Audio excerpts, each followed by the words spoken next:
Hey, what's up everyone? This is Greg Helbeck here, founder of Velocity House Buyers, a real estate investing company based out of New York and Texas. And today I want to share with everyone 3 tips you guys can all do to be a better real estate investing negotiator. Now these tips are going to be universally applicable.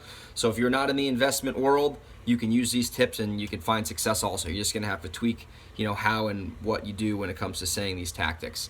Also, if you haven't heard about me, you can go to velocityhousebuyers.com or you can check me out on Instagram at GREGO_37. That's Grego37. Right now we're looking, for investors. We're looking for a lot of stuff. So if you're ever interested in potentially working with us, feel free to reach out to me personally. I'd be happy to talk to you about some things that we offer some other investors who don't want to get in the trenches, but they still want to get some, some real estate in their portfolio. So anyway, 3 things you can do to become a better real estate negotiator is number 1. This is not a novel concept here. It's become a good listener, right? The better you are at listening, the better you're going to be at negotiating, because the more you listen, the more the other party's talking, and the more the other party's talking, the more information they can give you to then ask more questions and listen more to try to get them exactly what they want, because all they're doing is talking. Very simple, super easy to act on. Just make sure when you're in a negotiation, the other party is doing most of the talking, right? You want to have it be like 70-30, 70% them, 30% you. Second tip, make sure that, then I'm going to tie this just into real estate, right? So if you're in another industry, if you're in consulting or whatever, and you're offering a high price, like this is going to be a little different because real estate, you want to buy low and sell high. Make sure your first offer is lower than your actual offer, because once you make your first offer, you can never go down from there. You can only go up, right?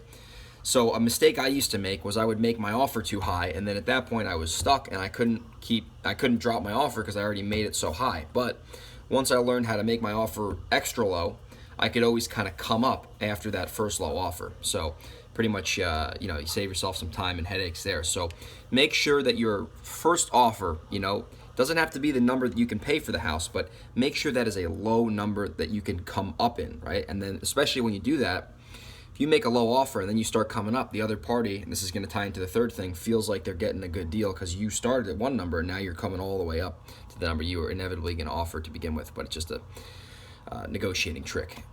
Anyway, third thing, you got to make sure that the other party feels like they're getting the best deal possible, right? If people don't feel like they're getting the best deal possible, you could have the deal, but there's going to be no action. They're not going to want to implement the deal. So you got to make sure that the other party is getting a good deal and they feel like they're getting a good deal. And the key there is feel, because feel is an emotional word, right?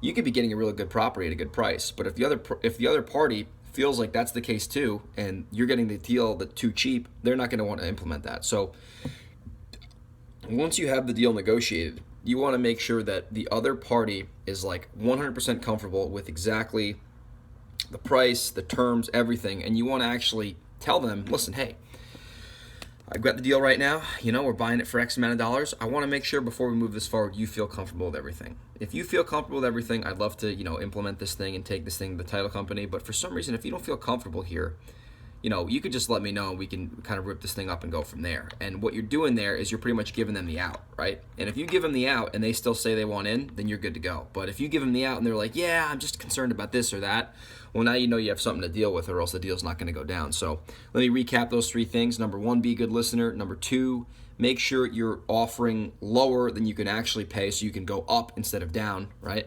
And number 3, you got to make sure the other party is you got to make sure the other party is feeling like they're getting the best deal possible. Once again, I'm Greg Helbeck, velocityhousebuyers.com. I own a real estate investment company in New York and Texas. If you're ever interested in working with us, becoming one of our partners or whatever, we have some things that we're looking for investors for. Feel free to reach out to me personally. I can get you some more details. My best email is greg@velocityhousebuyers.com. I'll see you guys in the next video. Bye.